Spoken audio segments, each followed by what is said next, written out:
On est chez Ford Saint-Basile. La dernière fois qu'on a fait de la piste avec la Mustang, c'était la semaine dernière. On s'est bien amusé. L'auto a super bien performé. Bon, il y a des petits tweaks que je voulais faire sur l'auto. Fait qu'on a commandé une suspension que je pense que ça fait 2 mois que j'ai commandé, que j'attendais, que je suis tanné d'attendre, et que finalement est arrivée.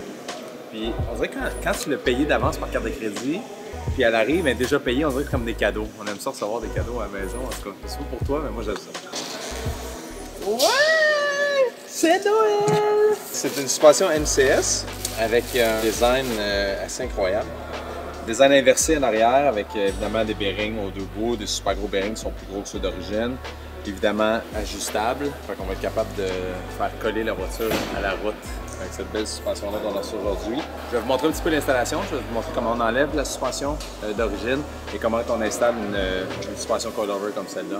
C'est ça, ceux d'en avant et d'en arrière sont un petit peu différents. Évidemment, ça a rapport avec la conception du véhicule. Par contre, cette suspension-là, ce qu'il y a de spécial, la MCS, c'est que habituellement, comme bon, Alexandre tient la suspension arrière. Donc en avant, elle va exactement dans cette direction-là. Donc c'est tout le corps de l'amortisseur qui bouge.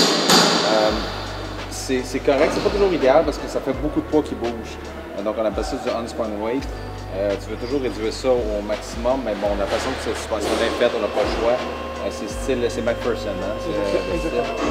En arrière, vous voyez que c'est tout le corps, donc la partie lourde de la suspension ne bouge pas. C'est vraiment juste le bas qui va bouger. Ça permet de réduire le unsprung weight au maximum. C'est pas en avant, c'est inversé, c'est plutôt à l'arrière que c'est inversé. Bon, ça permet de prendre sur le corps de la déjà. Il y a les gaz à l'intérieur qui sont pas les mêmes, donc il va être plus réactif, il va être plus dur à compresser, il va résister plus à la chaleur, fait que quand on fait du circuit, après un certain temps, la suspension n'aura pas tendance à venir plus molle parce que le gaz, il aura plus la même efficacité.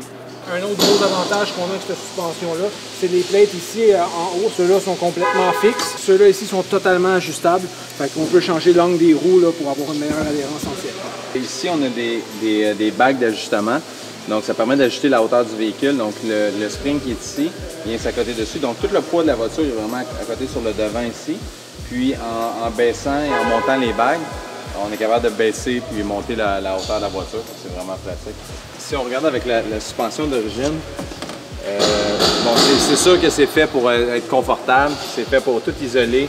Le son de la cabine, s'assurer qu'il n'y a rien, pas de vibration, de son, des choses qu'on en anglais, ils appellent ça du NVH, hein? C'est Noise, Vibration, puis hardness. On essaie d'isoler ça, donc c'est tout monté. Il y a souvent entre n'importe quelle pièce de métal sur la voiture et le châssis de la voiture comme tel, il va y avoir du caoutchouc.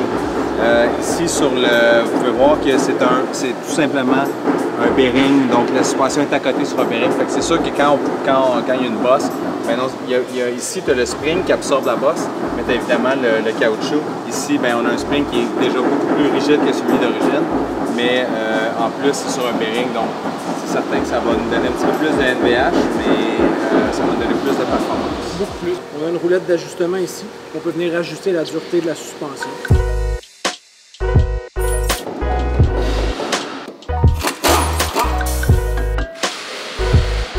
Les étriers de frein parce qu'ils sont quand même lourds.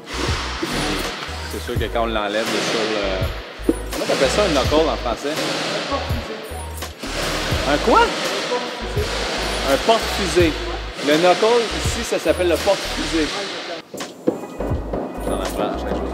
C'est sûr que quand tu enlèves l'étrier sur le porte-fusée, l'étrier va pendre, c'est quand même assez lourd, ça prend par les hausses à frein, donc on essaie de faire la moitié.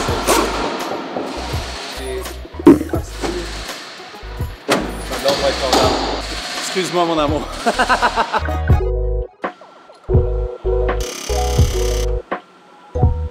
Ah, la fusée, c'est la voiture. D'accord.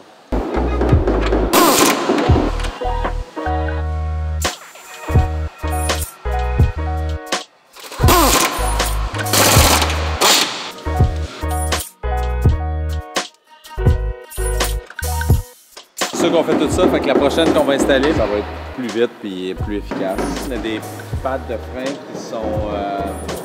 qui étaient limite, disons, pour l'utilisation sur la track. Ce qui est arrivé, c'est que je viens d'en remarquer, on a fait une journée, à peine une journée. Et puis, on a usé à peu près la moitié des freins, la moitié des pattes. Donc, je pense qu'ils vont être dû pour changer bientôt. Je vais en profiter de toute façon quand on va les changer, on va changer les disques en avant, on va mettre des disques 2 pièces. Je vais te montrer c'est quoi les disques 2 pièces la prochaine fois qu'on va les recevoir, mais c'est vraiment efficace aussi.